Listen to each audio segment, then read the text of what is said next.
अज्ञानतिमिरान्धस्य ज्ञानाञ्जनशलाकया चक्षुरुन्मीलितं येन तस्मै श्रीगुरवे नमः। श्रीचैतन्यमनोभीष्टं स्थापितं येन भूतले स्वयं रूपः कदा मह्यं ददाति स्वपदान्तिकम्। वन्देऽहं श्रीगुरो श्रीयुतपदकमलं श्रीगुरून् वैष्णवांश्च श्रीरूपं साग्रजातं सहगणरघुनाथान्वितं तं सजीवं साद्वैतं सावधूतं परिजनसहितं कृष्णचैतन्यदेवं श्रीराधाकृष्णपादान् सहगणललिता श्रीविशाखान्वितांश्च। हे कृष्ण करुणा सिन्धु दीनबन्धु जगत्पते गोपेश गोपिका कान्त राधाकान्त नमोस्तुते।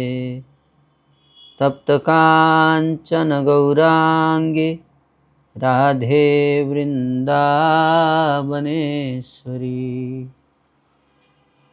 वृषभानुसुते देवी प्रणमामि हरिप्रिये। वाञ्छाकल्पतरुभ्यश्च कृपा सिन्धुभ्य एव च पतितानां पावनेभ्यो वैष्णवेभ्यो नमो नमः।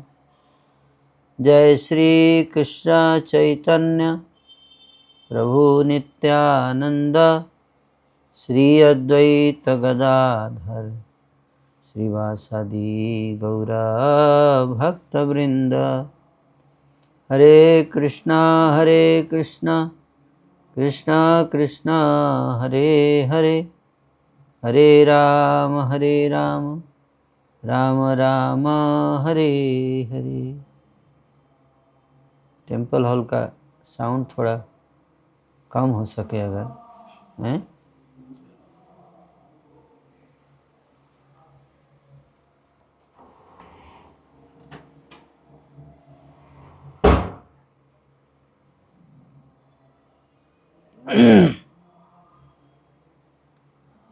हरे कृष्णा। तो हम लोग श्रीपाद सनातन गोस्वामी जी के दिव्य चरित्र की चर्चा कर रहे थे और ये प्रसंग हमने प्रारंभ किया है।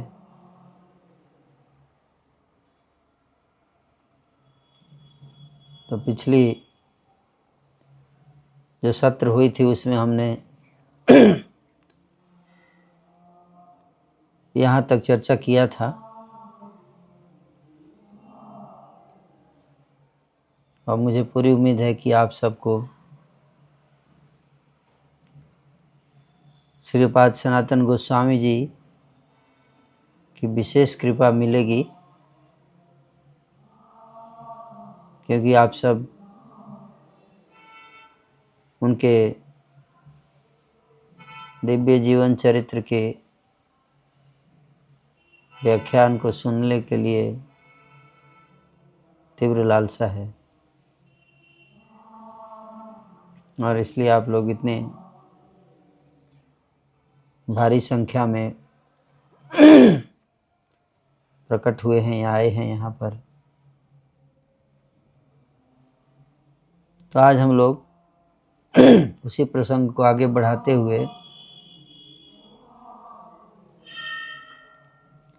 आज चर्चा करेंगे राम केली में रूप सनातन।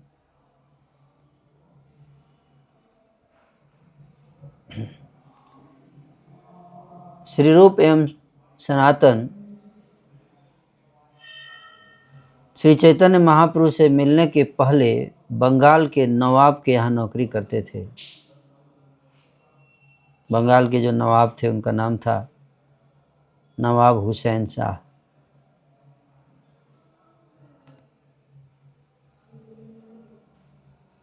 जो साकर मलिक, सनातन और दबीर खास रूप गोस्वामी के रूप में जाने जाते थे। ये दोनों अपने छोटे भाई अनुपम के साथ रामकेली में निवास करते थे, जो उस समय गौड़ देश की राजधानी थी। गौड़ देश मतलब पश्चिम जो आज के समय का बांग्लादेश है, उस समय गौड़ देश होता था और उस गौड़ देश की राजधानी थी रामकेली। अब उसी रामकेली में ही श्री रूप और श्री सनातन जी निवास करते थे। हालांकि उस समय उनका नाम रूप श्री सनातन और रूप नहीं था, उनका नाम मुसलमान जैसा था, साकर मलिक और दबीर खास। तो रामकेली भले आज आप में से शायद ही कुछ भक्तों को ने सुना होगा ये रामकेली शहर का नाम। तो आज के समय में ये शहर इतना प्रसिद्ध नहीं है, लेकिन जो वर्णन यहाँ दिया गया है उससे प्रतीत होता है कि आज से 500 वर्ष पूर्व गौड़ देश की राजधानी थी रामकेली और बहुत ही प्रसिद्ध स्थान था, है ना। जैसे आज बंगाल की राजधानी कलकत्ता है, तो उस समय गौड़ देश की राजधानी हुआ करता था रामकेली। और रूप और सनातन गोस्वामी वहीं पर निवास करते थे। उनका निवास स्थान आज भी रामकेली में है, जिसका वर्णन हम लोग करेंगे।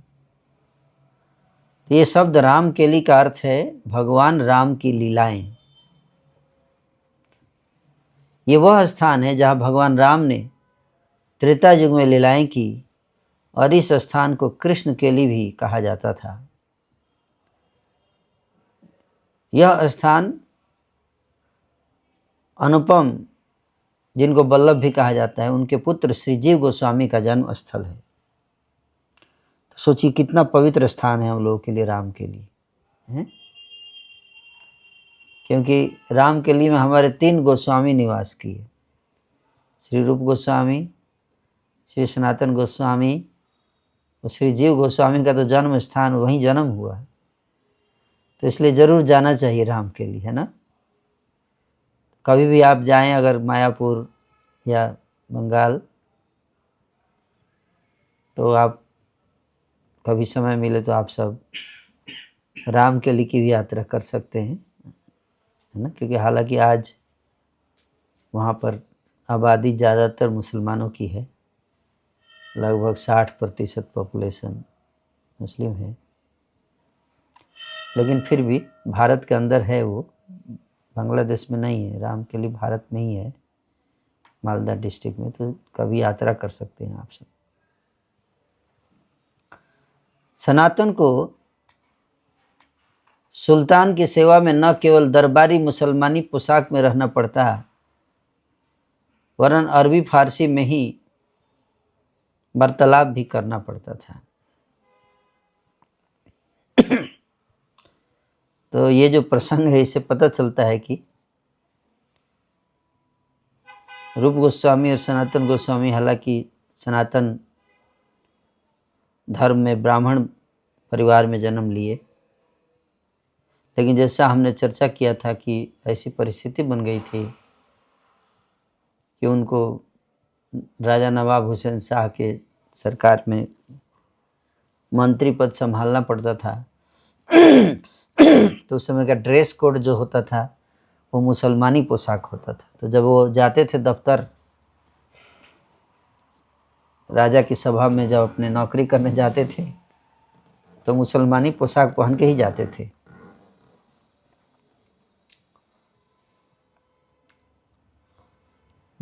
तो भक्तों को क्या क्या परिस्थितियों का सामना करना पड़ सकता है, और अरबी और फारसी में बात करते थे, है ना।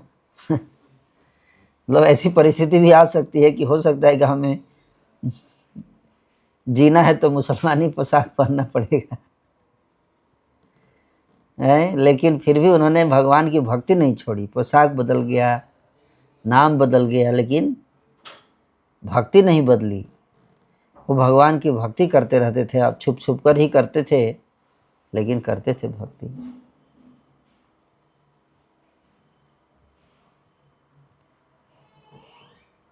तो अरबी फारसी बोलना, मुसलमानी पोशाक पहनना, यह उनके संस्कारों के सर्वथा विपरीत था। अतः सांझ ढले जब वे दरबार से अपने घर राम के लिए लौटते, तो स्नान तर्पण आदि से शुद्ध होकर पूजा अर्चना, दान पुण्य और शास्त्र अध्ययन में व्यस्त हो जाते थे। इसका वर्णन करते हुए लिखा गया है कि रामकेली प्राचीन गौड़ राजधानी रामकेली गांव मालदा शहर से लगभग 10 मील पश्चिम में है। तो मालदा शहर है, आज भी एक जिला है, आप लोग जानते हैं। पश्चिम बंगाल का एक डिस्ट्रिक्ट है मालदा, मालदा आप बोलते हैं उसको। और उसी मालदा शहर में कई ट्रेन जाती है यहाँ से, लगभग 30 घंटे का रास्ता है दिल्ली से ट्रेन से। तो मालदा शहर है, और मालदा शहर के 10 मील दक्षिण पश्चिम में रामकेली गांव है। श्री रूप सनातन स्मारक भी वहाँ मौजूद है। सुल्तान बारबक शाह के शासनकाल के दौरान श्री रूप सनातन के दादा श्री मुकुंद देव राज्य सरकार में एक उच्च पदस्थ शाही सेवक थे। श्री मुकुंद देव के पुत्र श्री कुमार देव अर्थात श्री रूप सनातन के पिताजी का बाकला चंद्रदीप में निधन हो गया। तब श्री मुकुंद देव श्री रूप सनातन को लेकर गौड़ राजधानी के निकट राम के लिए आ गए। तो थोड़ा सा पिछला इतिहास बताया गया है कि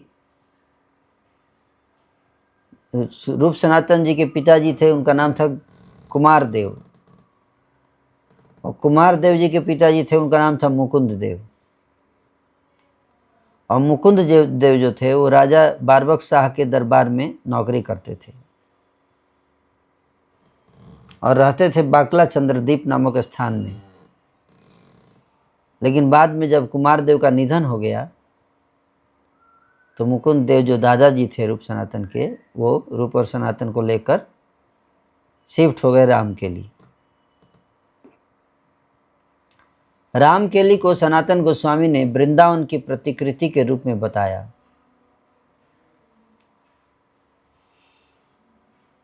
उन्होंने महत्वपूर्ण कुंडों का निर्माण किया और उनके तट पर असंख्य कदम्ब, तमाल आदि वृक्षों का रोपण किया। उनका मन सदैव कृष्ण की वृंदावन लीलाओं में मग्न था। तो कुछ लोग वृंदावन, जैसे दिल्ली या वृंदावन के अगल बगल के जो लोग हैं, उनका तो सौभाग्य है ना, कि हम लोग कभी भी वृंदावन जा सकते हैं, नज़दीक है।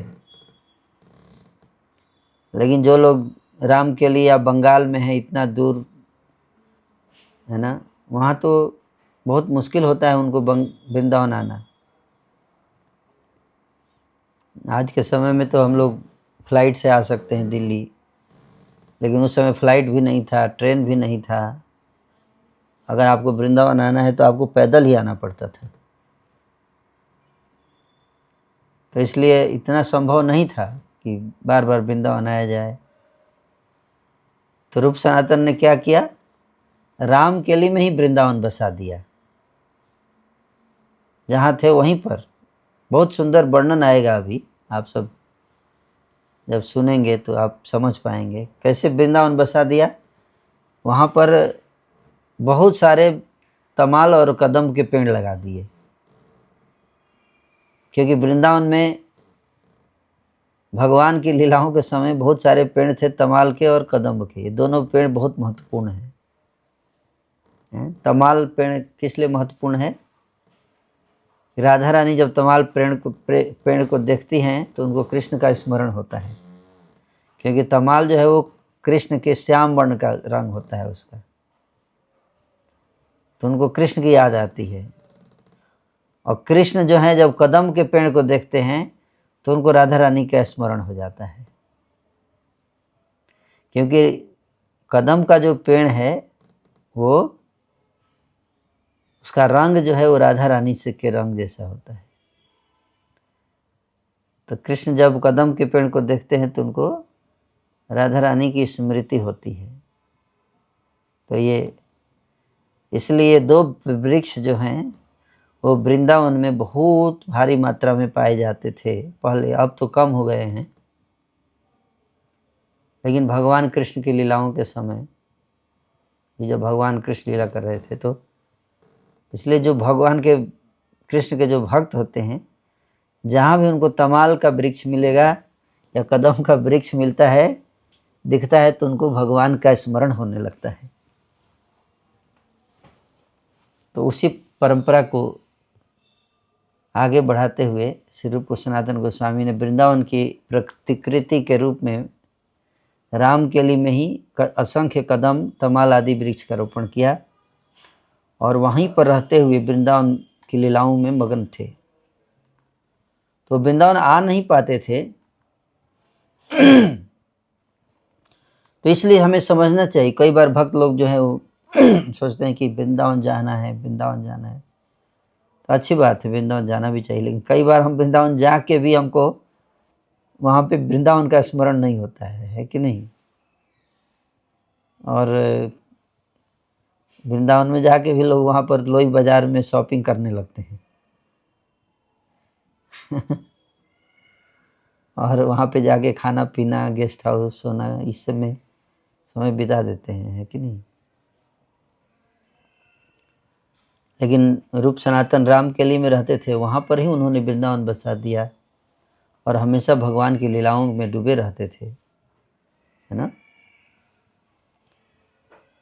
श्री सनातन को मुस्लिम राजा के यहाँ नौकरी करने का दंश था। दंश मतलब कष्ट। और उनके पिताजी सदा उनके एक मुस्लिम की सेवा करने के अपमान का प्रायश्चित करते रहते थे। वे जो कार्य करते और जिस तरह की उनकी संगति थी,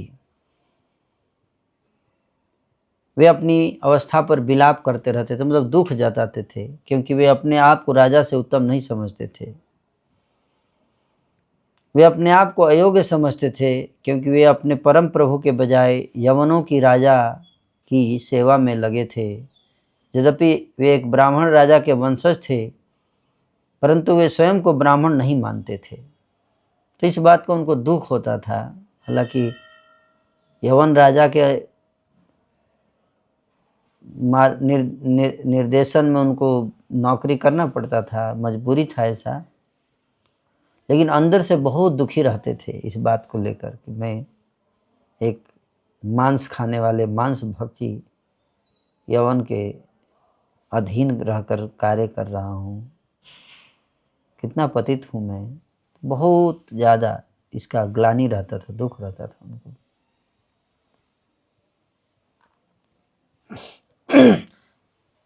जो भी श्री चैतन्य महाप्रभु की अनुकंपा प्राप्त करता है उसका व्यवहार नम्र हो जाता है। तो कैसे पता चलता है कि हम चैतन्य महाप्रभु की कृपा प्राप्त किए हैं कि नहीं किए हैं? चैतन्य महाप्रभु जी की कृपा प्राप्त करने पर उसका लक्षण यह है कि भक्त का व्यवहार में नम्रता आ जाती है, विनम्रता आ जाती है। ये समझना चाहिए, है ना? उसको एहसास होता है कि मैं बहुत पतित हूँ, जैसे नरोत्तम दास ठाकुर जी कहते हैं कि पतित पावन हेतु तव अवतार, मोसम पतित प्रभु ना पाइबे यार।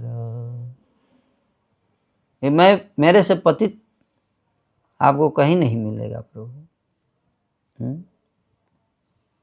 और जिसके ऊपर भगवान चैतन्य की कृपा होती है उसके हृदय में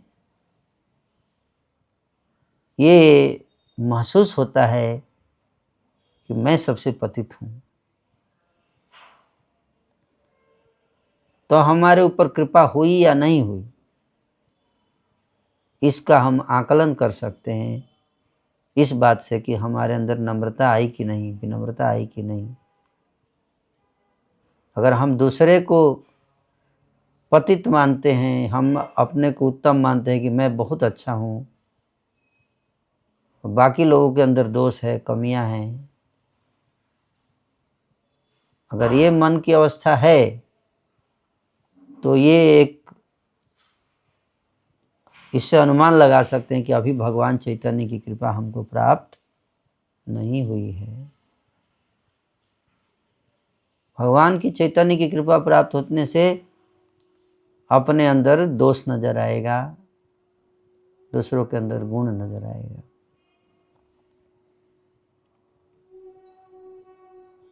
तो एक भक्त कभी भी स्वयं को महान नहीं समझता, वरन सदा विनम्रता ग्रहण करता है। श्री चैतन्य महाप्रभु स्वयं स्वामी होकर भी, स्वयं भगवान होकर भी एक भक्त की तरह विनम्र रहते। श्री गौरचंद्र जानते थे कि प्रसन्नता मानव स्वभाव में ही निहित है और उन्होंने अपने शिष्यों को भी यही गुण सिखाया था। सो प्रसन्नता गाड़ी बंगला और बहुत धन संपत्ति जुटाने में से नहीं आती है। प्रसन्नता कैसे आती है? चैतन्य महाप्रभु जी ने बताया, व्यवहार से आती है, आचरण से आती है। अगर हमारा स्वभाव, हमारा में विनम्रता है, सहनशीलता है, प्रेम है, करुणा है, दया है, क्षमाशीलता है, ये दिव्य गुण अगर हैं हमारे व्यक्तित्व में तो हम प्रसन्न रहेंगे सदैव, और नहीं तो हम सदैव दुखी रहेंगे। और यही शिक्षा चैतन्य महाप्रभु जी ने अपने शिष्यों को बताया कि मानो स्वभाव, अपना स्वभाव अच्छा रखो। केवल श्री कृष्ण चैतन्य ही श्री रूप और श्री सनातन के विचारों को समझ सकते थे। रामकेली में श्री रूप गोस्वामी और श्री सनातन गोस्वामी पहले रहते थे, और वो स्थान जहाँ रामकेली जिस स्थान पर श्री रूप गोस्वामी जी, श्री सनातन गोस्वामी जी रहते थे, आज के समय में वो स्थान तीर्थ स्थल बन गया है। पहले तीर्थ स्थल नहीं था, लेकिन जब से रूप गोस्वामी, सनातन गोस्वामी वहाँ पे रहे, इतने महान संत वहाँ निवास किए, तब से वो तीर्थ स्थल बन गया। जब से चैतन्य महाप्रभु जी वहाँ पधारे, 2-3 दिन के लिए ही पधारे थे चैतन्य महाप्रभु, भगवान है चैतन्य महाप्रभु, 2 दिन 3 दिन वहाँ रुक गए तो वो स्थान तीर्थ स्थल बन गया है। गौर आमार जे सब स्थानों कोरिलो भ्रमण रंगे, से सब स्थानों हेरि बुआमी प्रणयी भगत संगे। जहाँ जहाँ चैतन्य महाप्रभु जी गए वो सब स्थान तीर्थ स्थान बन गया। यह गुप्त वृंदावन के नाम से जाना जाता है। रामकेली का दूसरा नाम क्या है? गुप्त वृंदावन। और यह स्थान अंग्रेज बाजार से लगभग 8 मील दक्षिण में स्थित है और मालदह रेलवे स्टेशन से लगभग 5 या 6 मील दूर है। तो कोई भी ट्रेन आप पकड़े, राजधानी एक्सप्रेस भी है जो जाती है मालदह, आप दिल्ली पकड़िए और जाइए और 30 घंटे में पहुंच जाइए, और रेलवे स्टेशन उतरिए, वहाँ से ज़्यादा दूर नहीं है, वहाँ से 8-10 किलोमीटर के डिस्टेंस पर आप पहुँच जाएंगे रामकेली। और वहाँ पे बहुत ही दर्शनीय पवित्र स्थान है, रूप गोस्वामी का, सनातन गोस्वामी जी का निवास स्थान, भजन स्थली, जहाँ वो भजन करते थे। आज के समय में भी वहाँ पे दिव्य स्थान हैं। कुल 9 दर्शनीय स्थल रामकेली में आज हैं, जिनका एक एक करके हम लोग वर्णन करेंगे। कौन से 9 दर्शनीय स्थल हैं? तो सबसे पहला जो स्थान है वह है केली कदम वृक्ष और तमाल वृक्ष। तो आप फोटो में देख सकते हैं एक भक्त जो है अपना माथा टिकाए हुए है पेड़ पर, है ना। तो वो जिस पेड़ पर माथा टिकाया है वो तमाल का वृक्ष है। वो वृक्ष जो है वो रामकेली में है और आज से 500 वर्ष पुराना वृक्ष है। उसके बारे में तो पहला स्थान, दिव्य स्थान तमाल वृक्ष, कदम वृक्ष आज भी वहाँ पर विराजमान है, रूप गोस्वामी और सनातन गोस्वामी के समय का।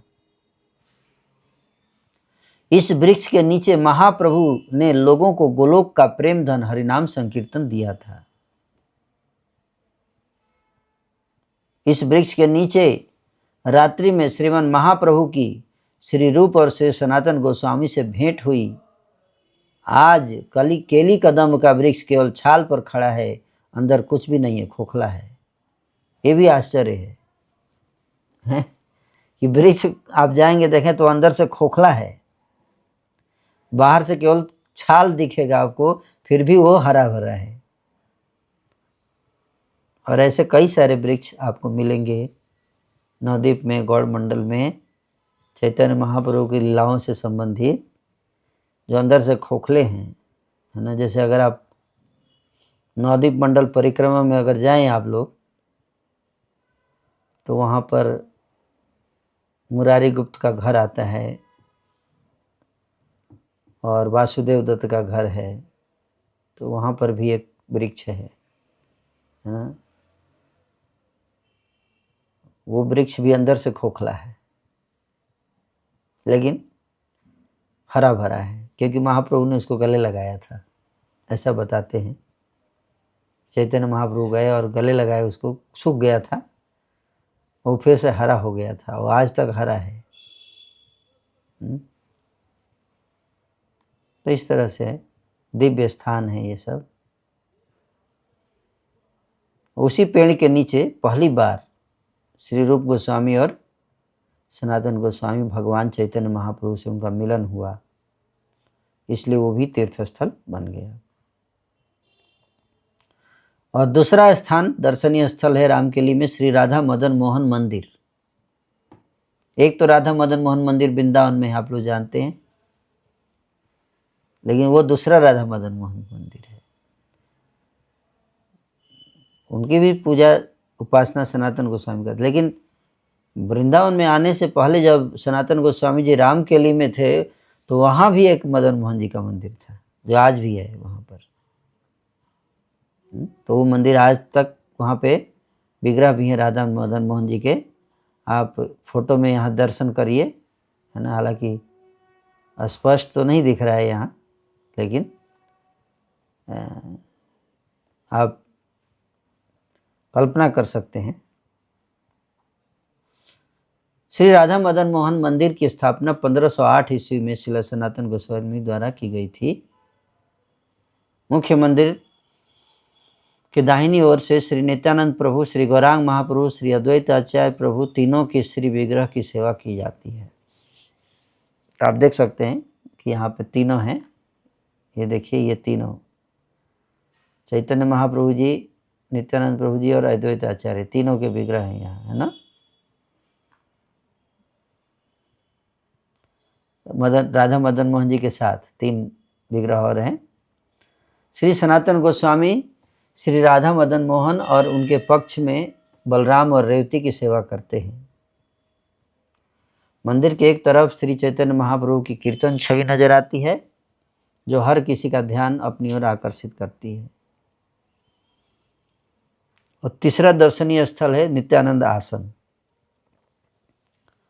वो स्थान साकर मलिक और दबीर खास रूप बदलकर आधी रात के समय भगवान चैतन्य महाप्रभु से मिलने आए, ताकि किसी को पता न चले कि मिलने जा रहे हैं।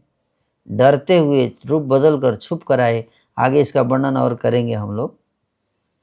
और सबसे पहले इसी स्थान पर नित्यानंद प्रभु हरिदास ठाकुर आदि से मिले। वे साकर मलिक और दबीर खास को महाप्रभु के पास ले आए।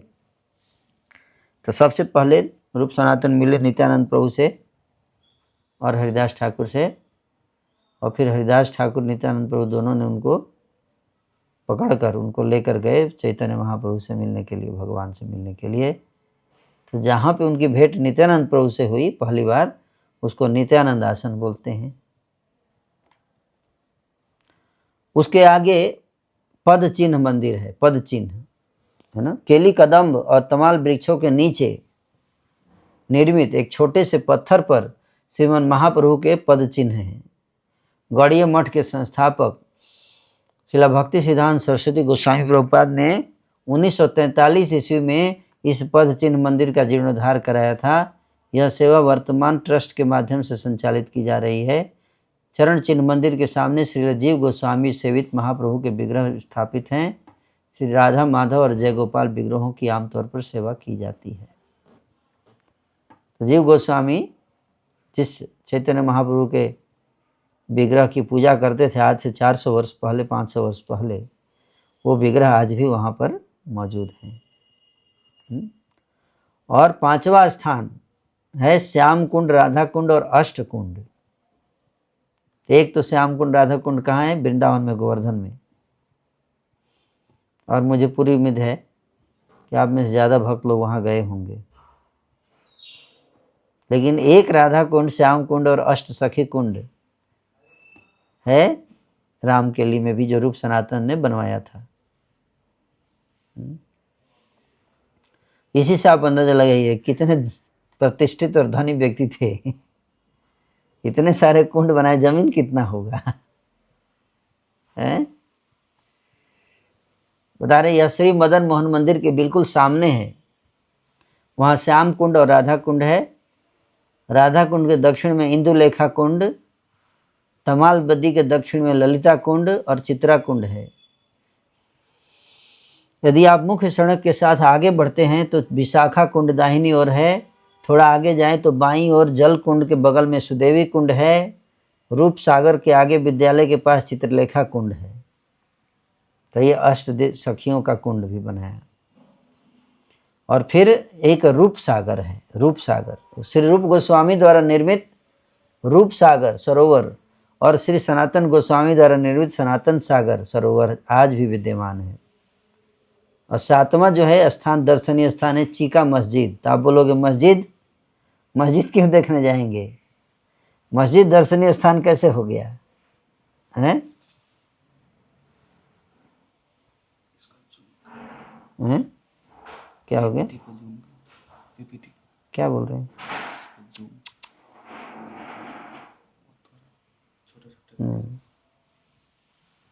ये दर्शनीय स्थान क्यों है ना?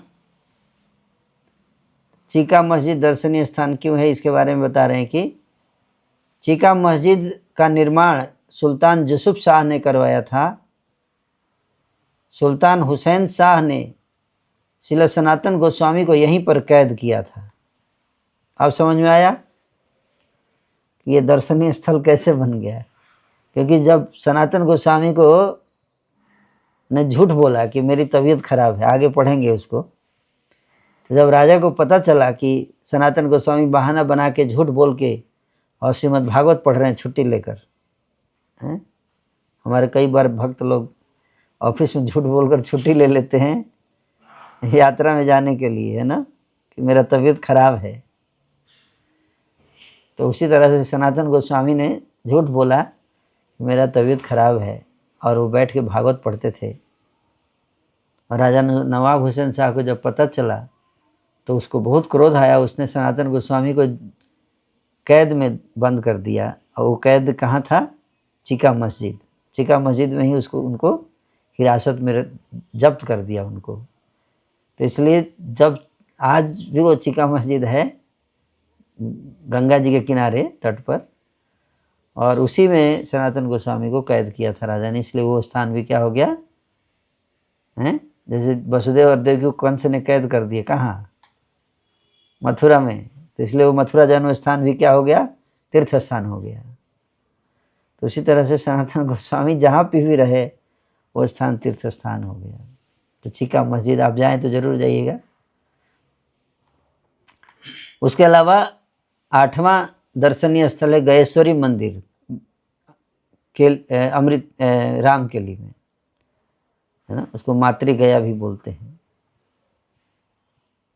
तो ये दर्शनीय स्थल क्यों है, ऐसा जन श्रुति में बताया गया है कि जब भगवान श्री रामचंद्र जी वनवास के दौरान अलग अलग स्थानों पर यात्रा कर रहे थे, तो वनवास के दौरान रामकेली भी गए थे, है ना, और श्री रामचंद्र जी, सीता माता, लक्ष्मण जी त्रेता युग में कुछ समय के लिए इसी मंदिर में रुके थे, और यहाँ पर सीता देवी ने अपने मायके के लिए यहाँ पिंडदान किया, इसलिए गयेश्वरी मंदिर बन गया या मातृ गया बन गया, है ना। और फिर एक और स्थान है, 9वां स्थान है हब्स खाना घाट। तो हब्स खाना घाट किस लिए प्रसिद्ध है, क्योंकि वहाँ पर श्री चैतन्य महाप्रभु ने विश्राम किया था रात में, और फिर वहाँ से ही कनाई नाट्यशाला की यात्रा किए थे। कनाई नाट्यशाला जो अभी बिहार में पड़ता है, बहुत प्रसिद्ध स्थान है जहाँ पर चैतन्य महाप्रभु जी कृष्ण के दर्शन हुए। तो ये 9 स्थान रामकेली में आप जाइएगा कभी तो जरूर देखिएगा। रामकेली ग्राम में श्री गौड़ीय वैष्णवों के नियम के अनुसार पाठ, कीर्तन, सेवा और पूजा का अभ्यास किया जाता है। हर वर्ष ज्येष्ठ मास में रामकेली में भगवान श्रीमन महाप्रभु के आगमन का उत्सव मनाने के लिए एक अत्यंत भव्य समारोह के साथ कई दिनों तक महामेला आयोजित किया जाता है। तो ज्येष्ठ मास है,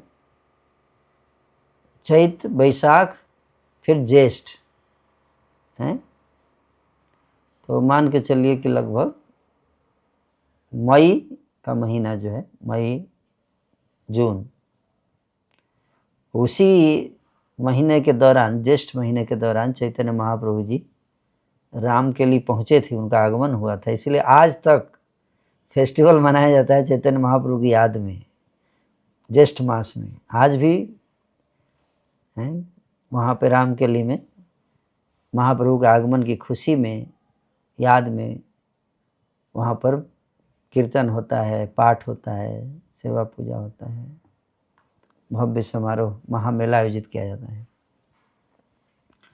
तो ये तो हो गया हमारा रामकेली का वर्णन, जो रूप और सनातन गोस्वामी का निवास स्थान है। अब हम लोग सनातन गोस्वामी की थोड़ी बाल लीलाओं को छिटपुट सुनेंगे, क्योंकि बहुत विस्तार में तो उपलब्ध नहीं है, थोड़ा सा पता है तो ही चर्चा करेंगे। बाल्यकाल में भागवत प्राप्ति हुई सनातन गोस्वामी को। कैसे? श्रील रूप गोस्वामी अपने ग्रंथ हंसदूत में लिखते हैं कि साकर की महिमा अत्यधिक है,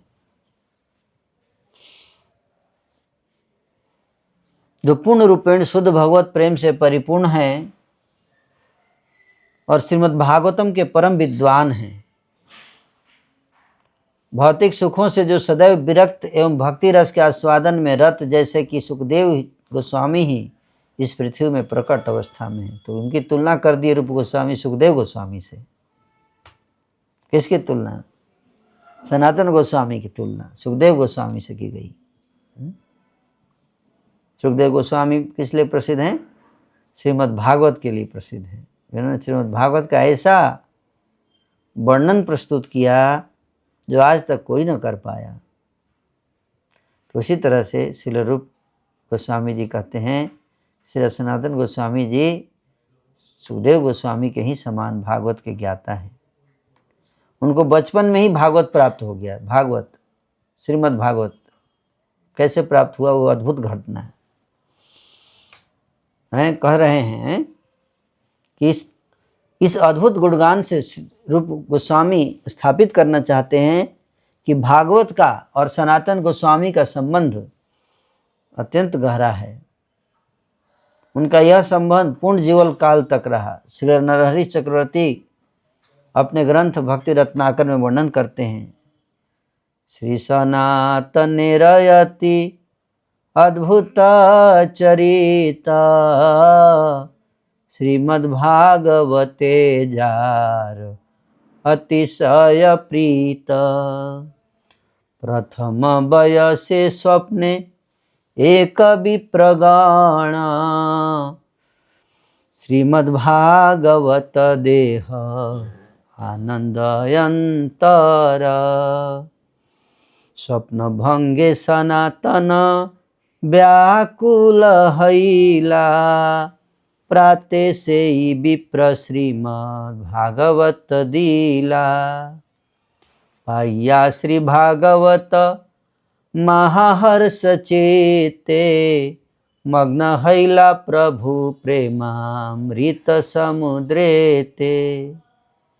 श्रीमद्भागवत अर्थ ऐछे आस्वादिला ताहा श्री वैष्णव तो शणिते प्रकाशिला।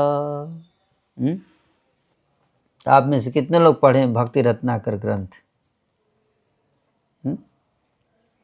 भक्ति रत्नाकर ग्रंथ जो है वो लिखा गया था, भक्ति रत्नाकर ग्रंथ लिखा गया था नरहरि चक्रवर्ती ठाकुर जी के द्वारा, आज से लगभग 400 वर्ष पहले।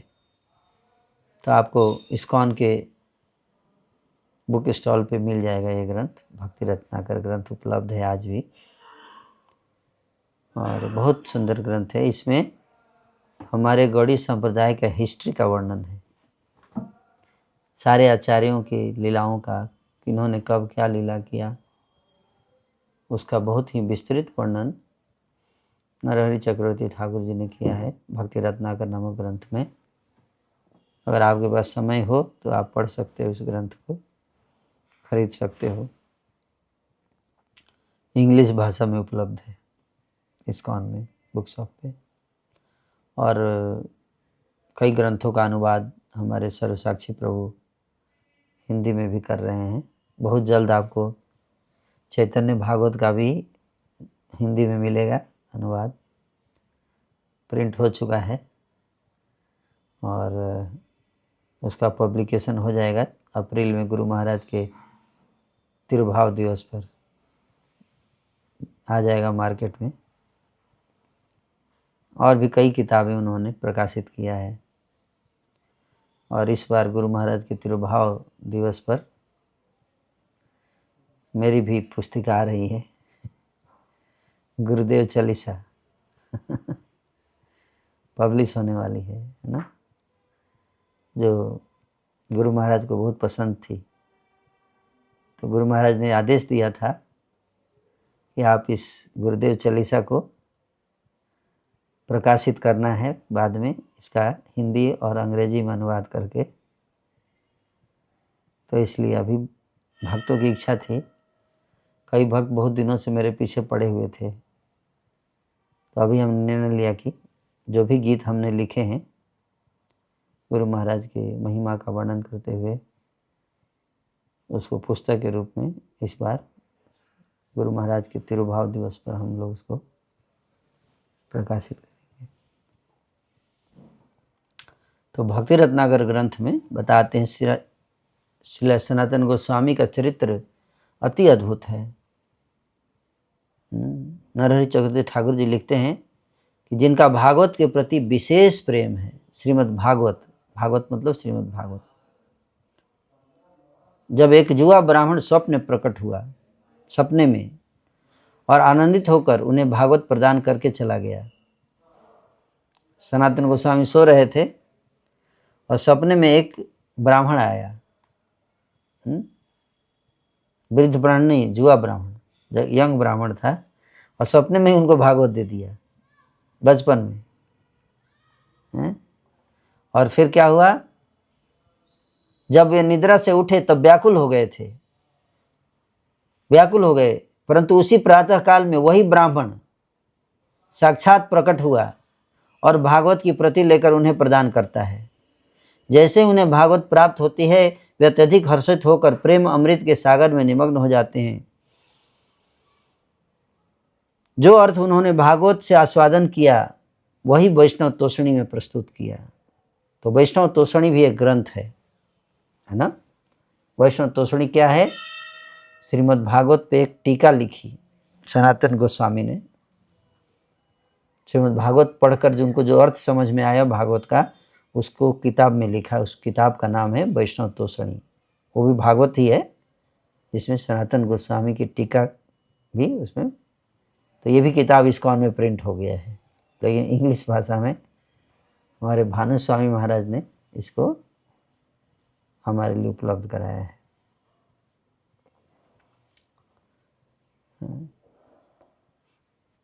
तो वैष्णव तोषणी,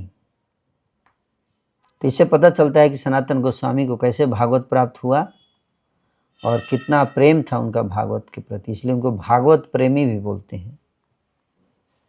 सनातन गोस्वामी को क्या बोलते हैं? भागवत प्रेमी। तो आप में से कितने लोग भागवत प्रेमी हैं? अगर नहीं है तो जल्दी बन जाइए हैं। और कैसे बनेंगे भागवत प्रेमी? भागवत पढ़कर बनेंगे। तो इसलिए अभी आप सबके पास श्रीमद् भागवत होना चाहिए, सबके घर में श्रीमद् भागवत की किताब होनी चाहिए।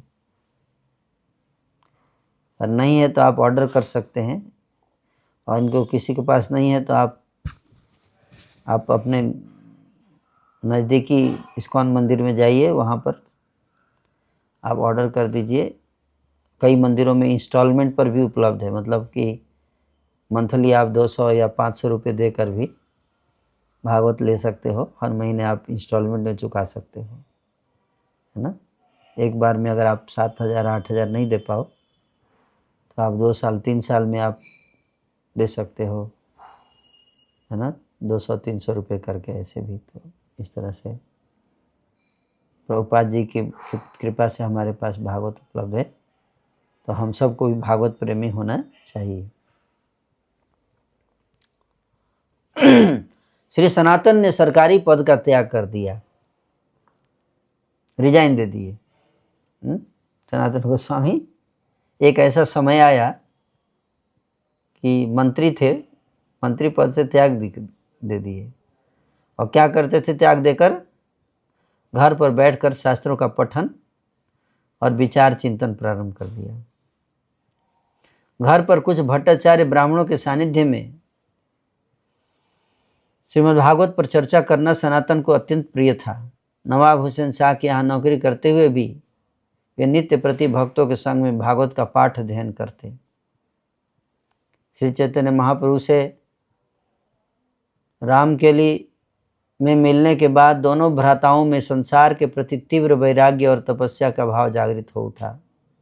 तब रूप गोस्वामी ने अंततः अपने सरकारी पद का त्याग कर दिया और वृंदावन की ओर गमन किया। तो सबसे पहले त्याग पत्र दिया रूप गोस्वामी ने, और खुद निकल गए और सनातन गोस्वामी को छोड़ दिए हैं। इसलिए सनातन का मन और भी ज़्यादा उद्विग्न हो गया कि मेरा भाई जो रूप गोस्वामी भी हमको छोड़ दिया, और इसलिए उनका राज्य कार्य करना उनको कठिन हो रहा था। एक ही चिंता थी कि किस प्रकार उससे मुक्त होकर वृंदावन जाएं। तब स्वास्थ्य ठीक न होने का बहाना बनाया और कहा, मैं राज कार्य के योग्य नहीं हूँ।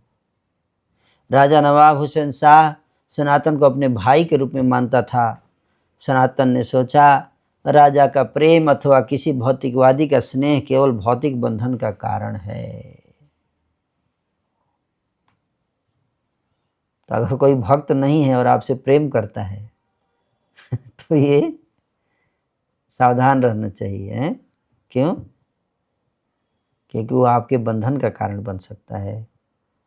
और अगर मरते समय वो आके खड़ा हो गया, रोने लगा तो आपके मन में उसके प्रति स्नेह आ गया, तो फिर भगवत धाम नहीं जा पाएंगे, फिर से जन्म लेना पड़ेगा इस भवसागर में। तो इसलिए भौतिकवादी व्यक्तियों से स्नेह, अगर भौतिकवादी व्यक्ति हमसे स्नेह कर रहा है तो हमें ज़्यादा सावधान रहना है, क्योंकि वहाँ पे आसक्ति हो सकती है और फिर हम भगवान को भूल सकते हैं। तो इसलिए अगर भक्त हमसे स्नेह करते हैं तो भक्त तो चलो मरने के समय वो अपना स्मरण नहीं दिलाएंगे, वो आएंगे, भक्त आके बैठ के कीर्तन करते हैं, है ना, तो हमें भगवान का स्मरण दिलाते हैं मरते समय, है ना। तो इसलिए भक्तों से आसक्ति जो है वो खतरनाक नहीं है। तो राजा जो था प्रेम करता था सनातन गोस्वामी से, है ना, तो इसलिए और भी खतरा था उनके लिए। तो इसलिए हम बता रहे हैं कि सनातन अपना पूरा समय केवल भागवत के गहन अध्ययन में व्यतीत करते। नौकरी से रिजाइन देकर फिर केवल भागवत पढ़ते थे। हुसैन शाह को संदेह हुआ, तब राज वैद्य भेजा और पता चला कि वे अस्वस्थ नहीं बल्कि भागवत अध्ययन में मग्न हैं। वो तो बोले थे कि मेरा तबीयत खराब है इसलिए मैं नहीं आ सकता ऑफिस, लेकिन राजा भी चालाक था, उसको पता चल गया कि कुछ गड़बड़ है। उसने राज वैद्य को भेजा कि जाके देखो उसका तबीयत खराब है तो तुम इसका इलाज करो। राज वैद्य जब गया तो देखा कि तबीयत खराब तो है ही नहीं, ये तो भागवत पढ़ रहे हैं। तो आके उसने राजा को बताया, है ना। श्री सनातन गोस्वामी का भागवत प्रेम कितना महान था। ऐसा था कि भागवत हेतु अपने जीवन की आहुति देने के लिए तैयार थे। उनको पता था कि अगर राजा को पता चलेगा कि मैं छुट्टी लेकर भागवत पढ़ रहा हूँ, उसको धोखा दे रहा हूँ, तो उनको मौत की सज़ा दे सकता था। लेकिन फिर भी वो भागवत पढ़ने के लिए तत्पर थे। अपने जीवन के ऊपर खतरा लेकर भी वो भागवत पढ़ते थे, इतना भागवत से प्रेम था, इसलिए उनको भागवत प्रेमी बोला गया। बाद में महाप्रभु ने उन्हें भागवत के सार की शिक्षा प्रदान की। उसका आधार बनाकर उन्होंने दिग्दर्शनी टीका, हरि भक्ति विलास, दशम स्कंद प्रभाष्य, वैष्णव तोषणी और बृहद भागवतामृत, श्री कृष्ण लीलास्तव जैसे अनमोल ग्रंथ प्रदान किए। उन्होंने अपने ग्रंथ कृष्ण लीलास्तव में श्रीमद् भागवत महिमा स्तोत्र का वर्णन किया है। श्रीमद् भागवत की महिमा का वर्णन कई श्लोकों में श्री सनातन गोस्वामी करते हैं। सर्वशास्त्राब्धि पीयूष सर्ववैदिक तत्फल सर्वसिद्धांत रत्नाढ्य सर्वलोकैक दिग्प्रद।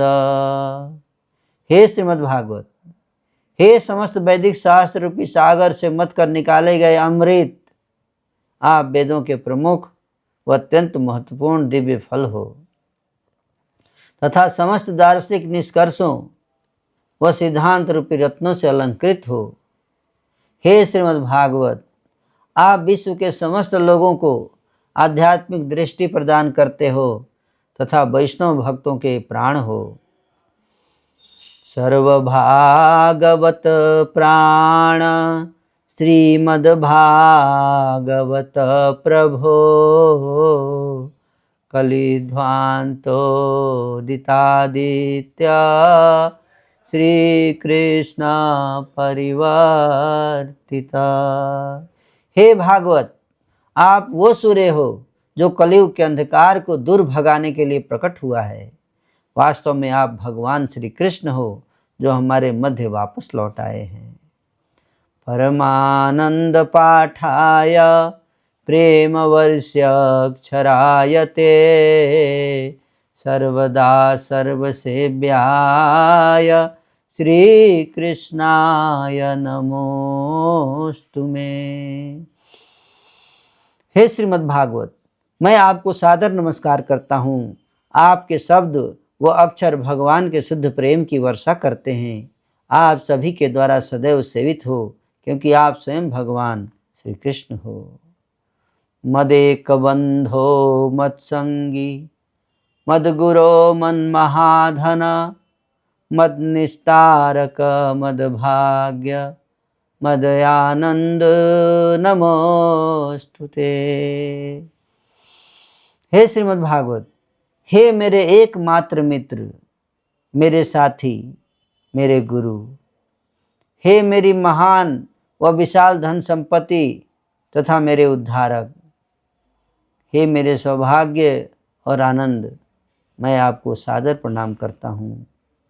असाधु साधुता दाइन अति नीचोच्चता कर हानमुंच कदाचिन्मां प्रेमनारित कंठयो स्पृहा। हे श्रीमद् भागवत, हे असाधु व्यक्ति को साधुत्व प्रदान करने वाले, हे अन्यत्र पतितों को ऊपर उठाने वाले, अत्यंत पतित व्यक्तियों का उद्धार करने वाले, कृपया कभी भी मेरा त्याग मत करना। हे श्रीमद् भागवतम, कृष्ण के प्रति शुद्ध प्रेम के साथ कृपया अपने आप को मेरे हृदय व कंठ में प्रकट कर देना। इतना मधुर प्रार्थना संस्कृत में सनातन गोस्वामी ने लिखा है श्रीमद् भागवत के लिए। तो ये प्रार्थना को आप लोग भी पढ़ सकते हैं। जब भी श्रीमद् भागवत पढ़ने के लिए बैठिए तो ये प्रार्थना अपने पास रखिए और इसको पहले पढ़िए भागवत से ऐसे प्रार्थना करके, और तब श्रीमद् भागवत पढ़िए तो आपको बहुत कृपा मिलेगा श्रीमद् भागवत का। और श्रीमद् भागवत के अर्थ प्रकट होंगे हृदय में। अब हम चर्चा करेंगे श्री सनातन की दीक्षा और शिक्षा कैसे हुई, किससे दीक्षा हुई इनकी। श्री नरहरि चक्रवर्ती ठाकुर द्वारा श्री भक्ति रत्नाकर को दिए गए विवरण से यह ज्ञात होता है कि श्री सनातन ने अपने गुरु श्री विद्या वाचस्पति के अधीन सभी धर्म ग्रंथों का अध्ययन किया था। तो विद्या वाचस्पति जी, उनके सानिध्य में, उनके मार्गदर्शन में रहकर इन्होंने धर्म ग्रंथों का अध्ययन किया था। तो एक दृष्टि से श्री विद्या वाचस्पति जी भी इनके क्या हुए, गुरु हुए। श्री सनातन ने उनके अंतर्गत शास्त्रों का अध्ययन किया और उनके प्रति सनातन के हृदय में असीमित आदर था। उन्होंने अत्यंत सम्मानपूर्वक अपने ग्रंथ श्री दशम टिप्पणी में उनका नाम उल्लिखित किया है, जो भक्ति रत्नाकर में लिखते हैं, तथा ही दशम टिप्पण्याम भट्टाचार्यं सार्वभौमं विद्यावाचस्पतिं गुरु वंदे विद्याभूषणं च गौड़देशविभूषणं वंदे श्री परमानंद भट्टाचार्यं रसप्रियं रामभद्रं तथा वाणी विलासं चोपदेशकम्। श्री नरहरि चक्रवर्ती ठाकुर जी श्री सनातन गोस्वामी के शब्दों में लिखते हैं कि मैं मदीय अध्यापक विद्या वाचस्पति सार्वभौम भट्टाचार्य एवं गौड़ देश विभूषण विद्याभूषण आदि की वंदना करता हूँ। मैं रसप्रिय श्री परमानंद भट्टाचार्य एवं वाग चतुर अध्यापक रामभद्र की वंदना करता हूँ। तो कितने टीचर हो गए? विद्या वाचस्पति, सार्वभौम भट्टाचार्य, विद्या विभूषणाथ, परमानंद भट्टाचार्य और रामभद्र, 5 लोगों के नाम हैं।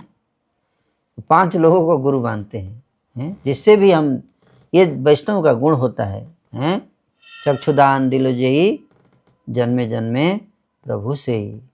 जिन्होंने भी हमें भक्ति में जोड़ा, हमको भक्ति का ज्ञान दिया, हमको भक्ति में आगे बढ़ने का अवसर प्रदान किया, शिक्षा दिया, उसको कभी नहीं भूलना चाहिए।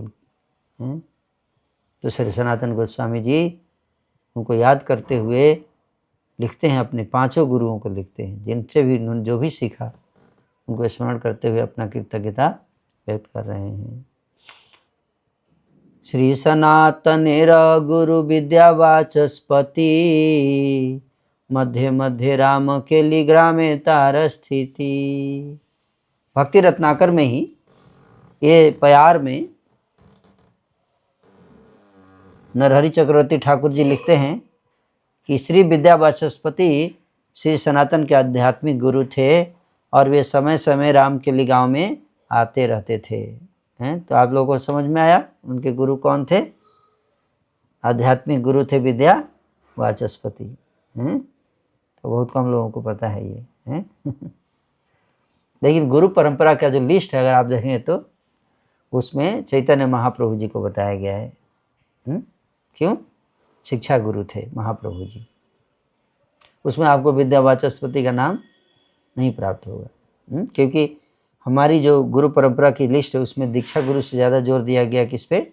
शिक्षा गुरु पे, है ना, शिक्षा गुरुओं की परंपरा।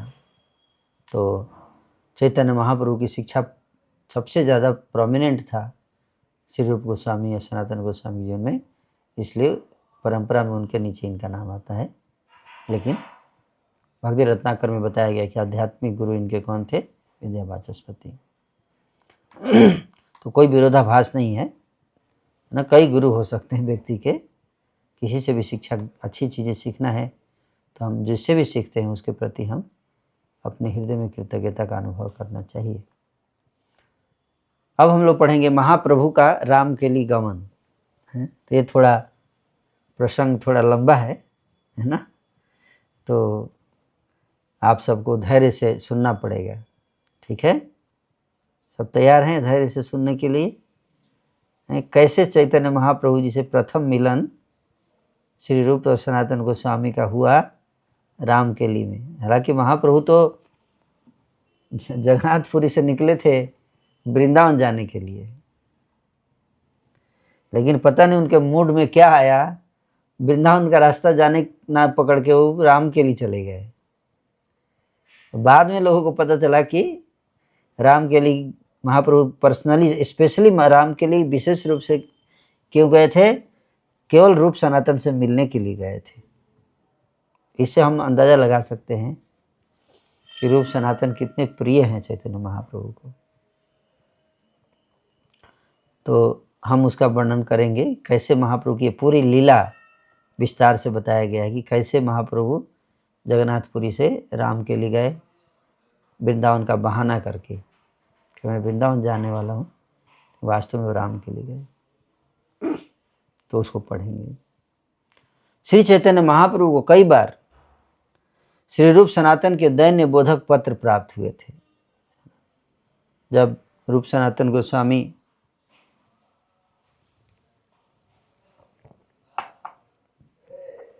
पानी दे देंगे, जब रूप सनातन गोस्वामी राजा नवाब हुसैन शाह के यहाँ नौकरी करते थे, उनको बहुत, जैसे हमने आपको बताया था कि उनको बहुत पीड़ा होती थी, कष्ट होता था कि हम लोग खुलकर एक तो भक्ति नहीं कर पा रहे हैं और दूसरा उनको ये पीड़ा होता था कि कितना समय हमारा बर्बाद हो जाता है राजकार्य ये सब करने में। तो जितना समय हमें भागवत पढ़ने के लिए देना चाहिए, महाप्रभु की सेवा करने के लिए, उतना नहीं दे पा रहे थे। इसलिए वो बार बार नौकरी से त्याग पत्र देने का सोचते थे कि सब छोड़कर मैं महाप्रभु के पास चला जाऊं और उनकी सेवा करूं, लेकिन बिना पूछे परमिशन के तो नहीं छोड़ सकते। इसलिए पत्र लिखते थे, लेटर हैं, महाप्रभु को लेटर लिखते थे कि हमें आज्ञा दीजिए कि हम सब रिजाइन करके और हम भी आ जाएं जगन्नाथपुरी और आपके साथ निवास करें। फुल टाइम, फुल टाइम का मतलब क्या है? फुल टाइम भक्ति है ना। हम देखते कई बार लोग फुल टाइम बनना चाहते हैं, लेकिन फुल टाइम बनने के बाद फिर फुल टाइम भक्ति ना करके लोग जो हैं वो फिर वहाँ भी समय बर्बाद करने लगते हैं, है ना। तो लेकिन रूप सनातन का जब पत्र मिलता था, जाता था, है ना, वही यहाँ बताया दैन्य बोधक पत्र। दैन्य बोधक मतलब बहुत उच्च कोटि का विनम्रता, मतलब उतना विनम्रता पॉसिबल नहीं है, इतना हम्बल लेटर लिखते थे। तो बार बार कई बार पत्र लिखा कि हमको आज्ञा दीजिए, हम संन्यास ले लें, हम छोड़ दें, सब नौकरी वोकरी छोड़ दें। महाप्रभु मना कर देते, नहीं नहीं, आप जहाँ हो वहीं रहिए। छोड़ने की ज़रूरत नहीं है, आपको सब कुछ त्यागने की ज़रूरत नहीं है। अपना बिजनेस भी कीजिए, भक्ति कीजिए, जो कर रहे हैं करते रहिए, समय आएगा तो कृष्ण आपको बताएंगे। तत्पश्चात संन्यास ग्रहण के उपरांत श्री चैतन्य महाप्रभु वृंदावन जाने हेतु कुलिया ग्राम से होते हुए राम के लिए आए। संन्यास ग्रहण करके चले गए थे जगन्नाथपुरी, और जगन्नाथपुरी से फिर भक्तों को बोले कि मैं वृंदावन जाऊंगा। चैतन्य महाप्रभु वृंदावन पूरे जीवन में केवल 1 महीने रहे हैं, 1 बार गए थे वृंदावन। कितनी बार? केवल 1 बार। 1 बार गए और 1 महीने के लिए गए बस, बाकी ज़्यादातर समय प्रीचिंग में और जगन्नाथपुरी में बिताए। तो वृंदावन जाने के लिए निकले, कुलिया ग्राम आए। कुलिया ग्राम जो कहाँ है? नवद्वीप में है। और फिर कुलिया ग्राम से होते हुए राम के लिए पहुँचे। कुलिया में सबका उद्धार करके महाप्रभु गंगा के किनारे होते हुए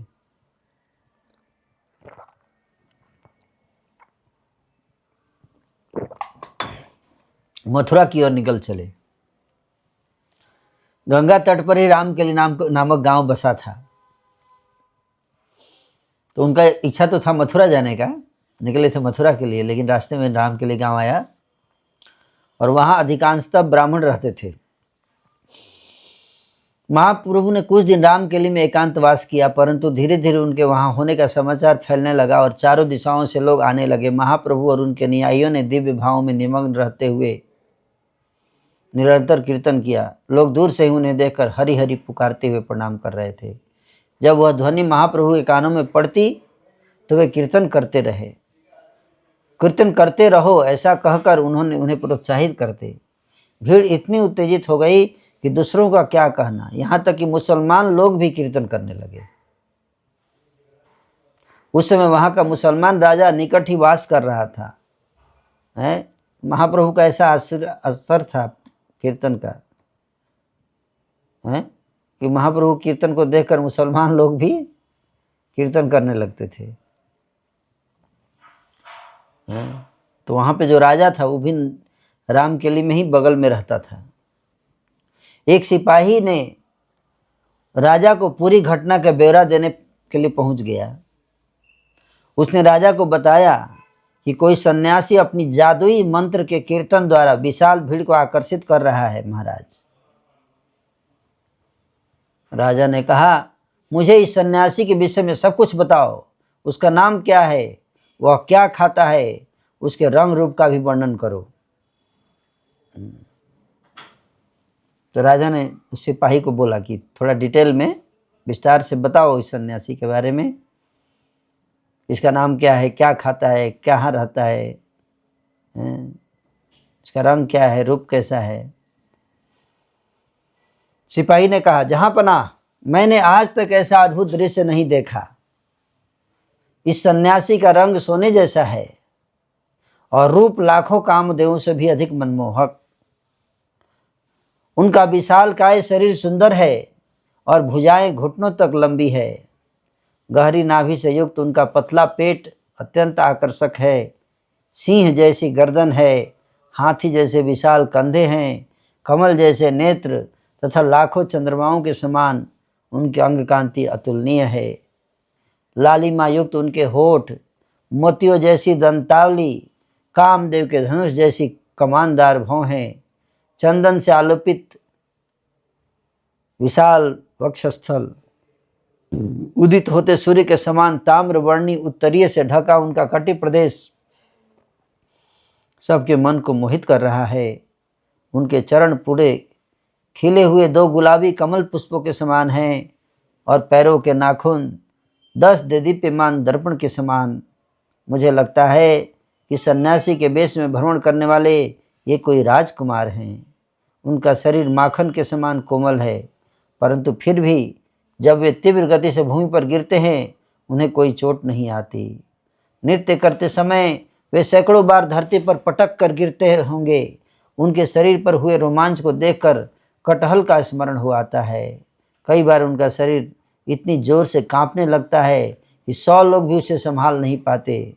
नेत्रों से 2 चमचमाती नदियों के समान अश्रुपात होता है। कई बार वह घंटों हंसते रहते हैं और फिर अचानक मूर्छित खाकर धरती पर गिर पड़ते हैं। यह दृश्य देखने वाले लोग चिंतित एवं भयभीत हो जाते।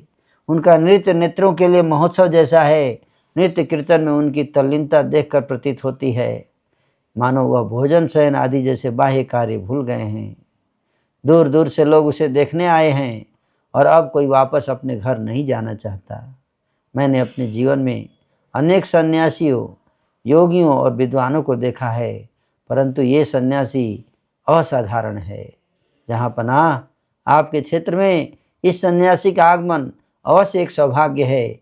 वे खाते सोते नहीं हैं, बस निरंतर कीर्तन में डूबे रहते हैं।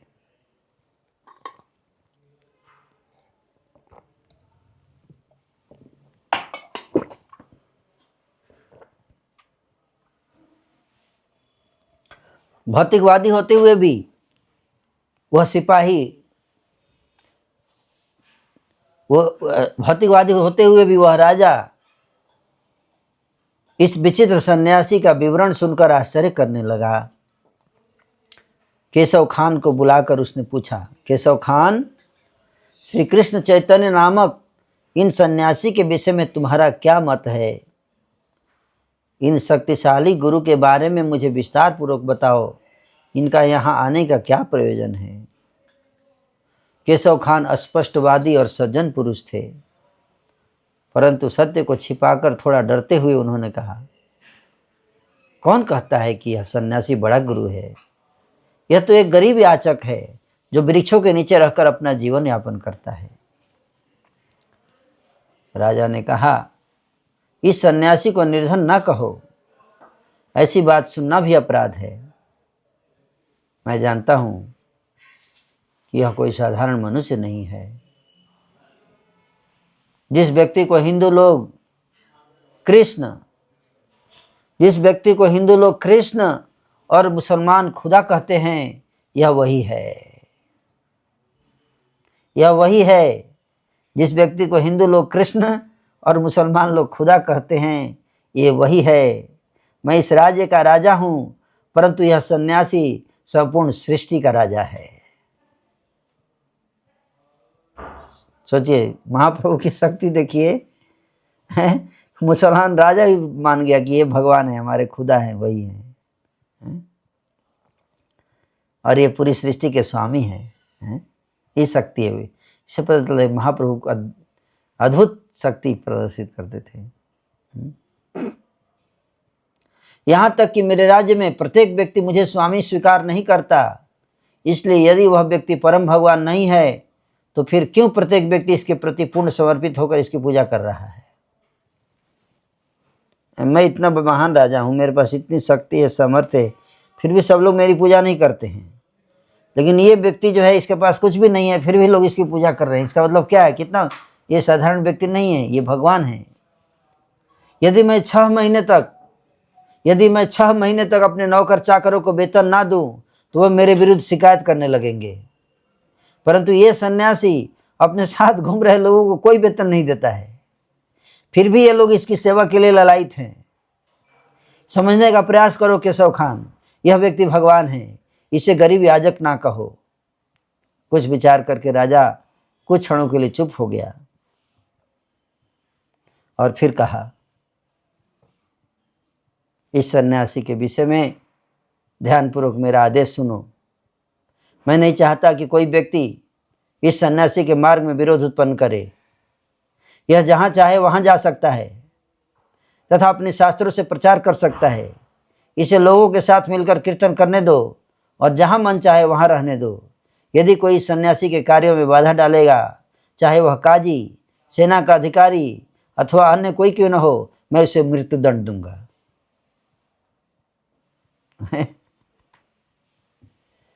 सोचिए, मुसलमानों का राज्य है, मुसलमान राजा है, वो बोल रहा है कि जो हैं, जो सेना का अधिकारी भी अगर मेरा काजी ही क्यों ना हो, अगर वो इसको बार में बाधा कीर्तन करने में डिस्टरबेंस क्रिएट करेगा तो मैं उस काजी को मृत्युदंड दे दूंगा।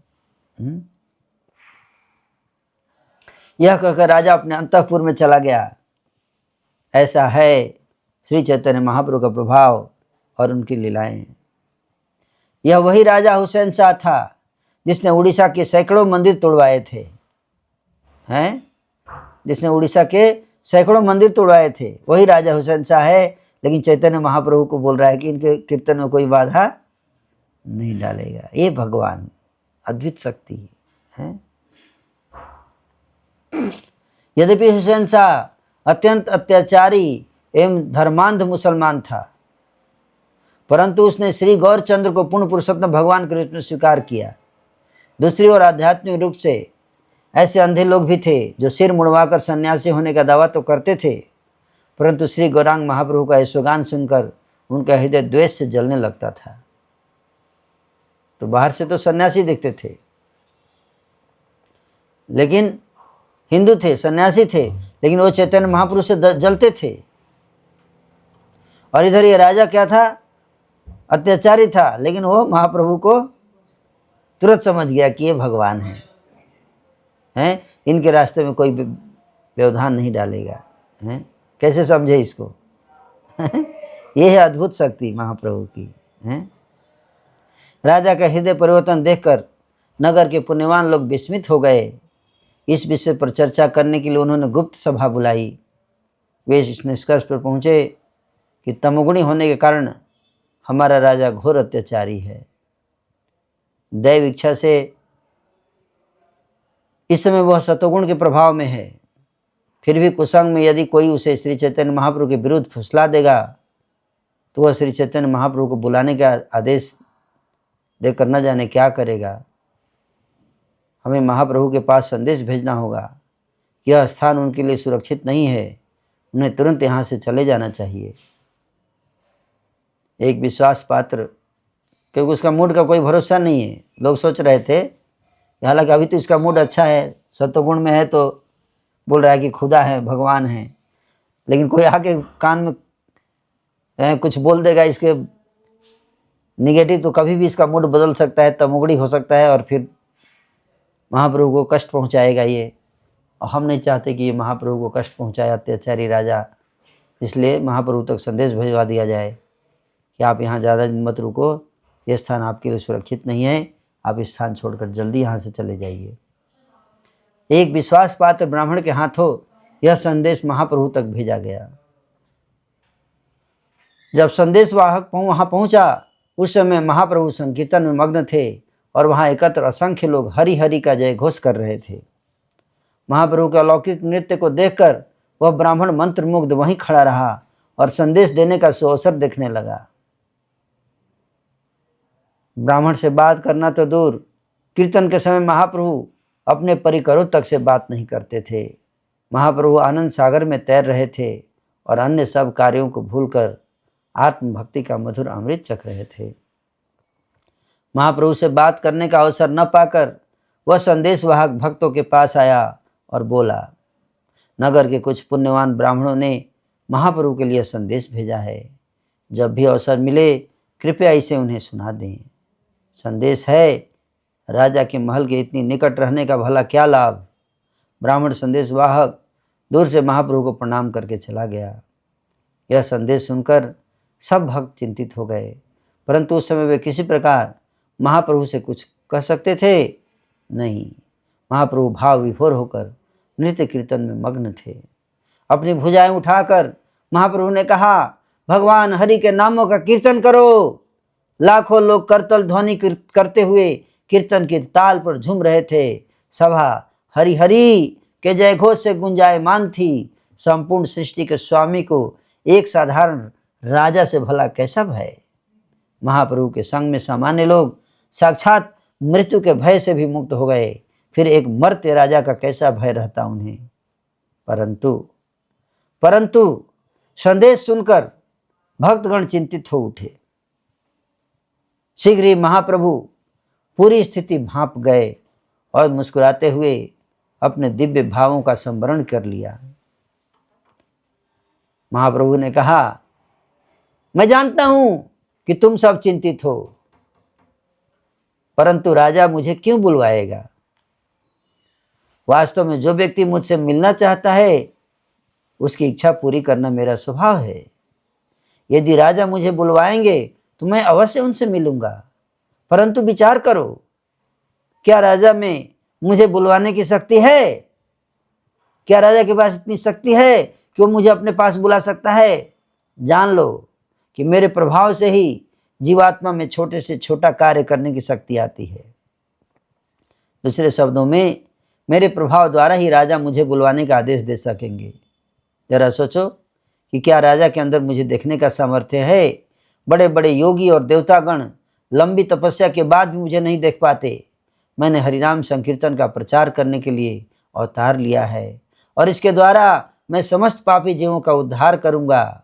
अब तक मेरी सत्ता और भगवत्ता को स्वीकार न करने वाले असुर भी मेरे पवित्र नामों का कीर्तन करके अश्रुपात करेंगे।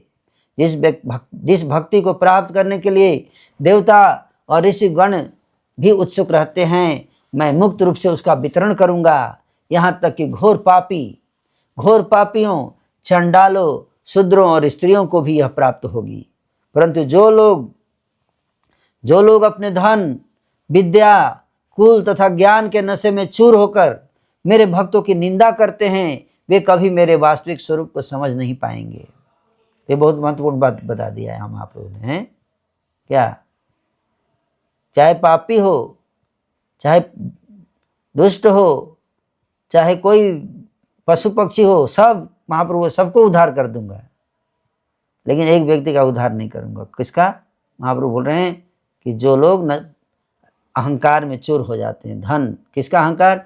धन का इस अहंकार, विद्या का अहंकार, कुल का अहंकार, ज्ञान का अहंकार, और अहंकार के कारण क्या करते हैं? मेरे भक्तों की निंदा करते हैं। तो भक्त निंदक, इसलिए इससे बचना चाहिए हम लोगों को, हैं? तो कहते वे कभी मेरे वास्तविक स्वरूप को समझ नहीं पाएंगे। मैं तुम्हारे समक्ष घोषणा करता हूं कि पृथ्वी के प्रत्येक नगर और गांव में मेरे नाम का प्रचार होगा। पृथ्वी त्याचे जत नगर आदि ग्राम, सर्वत्र प्रचार होइबे मोर नाम। महाप्रभु ने निर्भय भाव से कीर्तन करते हुए राम केली में कुछ दिन और निवास किया। तो आज मैं यही विराम दूंगा और अगली बार चर्चा करेंगे। राम केली की कथा चलेगी कि कैसे अवधूत और सनातन गोस्वामी से इन दोनों की भेंट होती है, और फिर बहुत महत्वपूर्ण चर्चा होगी, हैं? और आप जानना चाहते हैं क्या चर्चा हुई, तो अगले प्रवचन में जरूर आइए। हरे कृष्णा कृष्णा कृष्णा हरे हरे, हरे राम राम राम हरे हरे। श्री चैतन्य महाप्रभु जी की जय।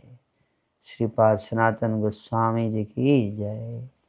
छठ गोस्वामी वृंद की जय। जगत गुरु श्रील प्रभुपाद की जय। निताई गौर प्रेमानंदी। हरि हरि बोल। हरे कृष्णा।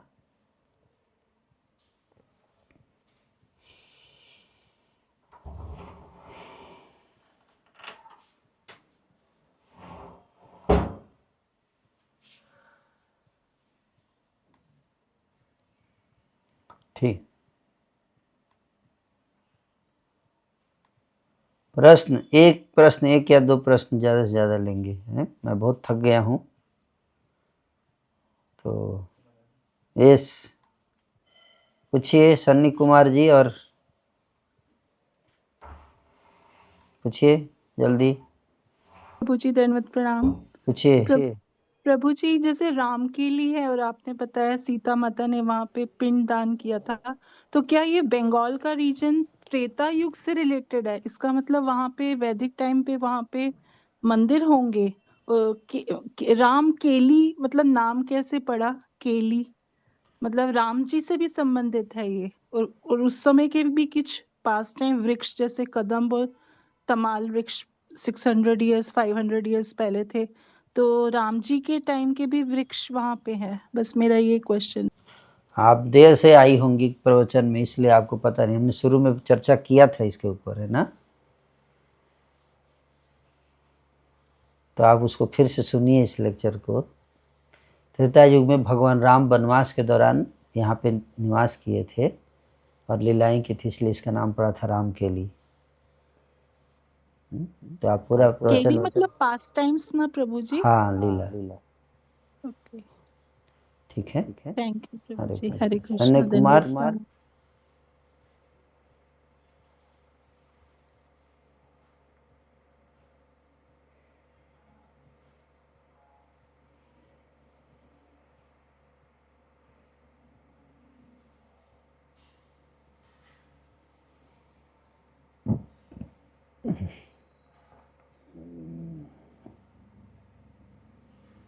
आदत से लाचार कहते हैं ना, आदत से लाचार।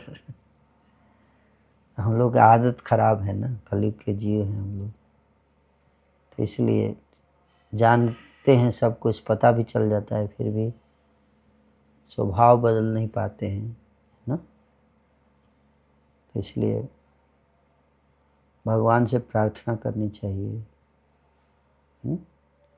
और जब भी क्रोध आए तो अपने को कुछ दंड देना चाहिए कि क्यों क्रोध आया, ठीक है। और बेहतर है कि दंड क्या दीजिए, जो भी दंड दीजिए हैं, जो भी चीज़ आपका फेवरेट है उसको छोड़िए थोड़ा, और जप कीजिए हरे कृष्ण कृष्ण कृष्ण हरे हरे, हरे राम राम राम हरे। पश्चाताप करते हुए क्यों मेरे से गलती हुई। जप करने से, अपनी गलती को याद करके जप करने से और कुछ दंड स्वीकार करने से भगवान कृपा करते हैं, ठीक है। भगवान को प्रार्थना करते हैं, प्रभु मुझे सद्बुद्धि प्रदान करें ताकि मुझसे ये गलती बार बार ना हो। तो जब भगवान देखते हैं कोई बहुत गंभीरता से प्रार्थना कर रहा है, तो भगवान आपको दिव्य शक्ति प्रदान करेंगे, जिसके द्वारा आप अपने मन को वश में कर सकते हैं। हरे कृष्ण। बहुत बहुत धन्यवाद आप सबका। मैं यहीं विराम दूंगा। हरे कृष्ण।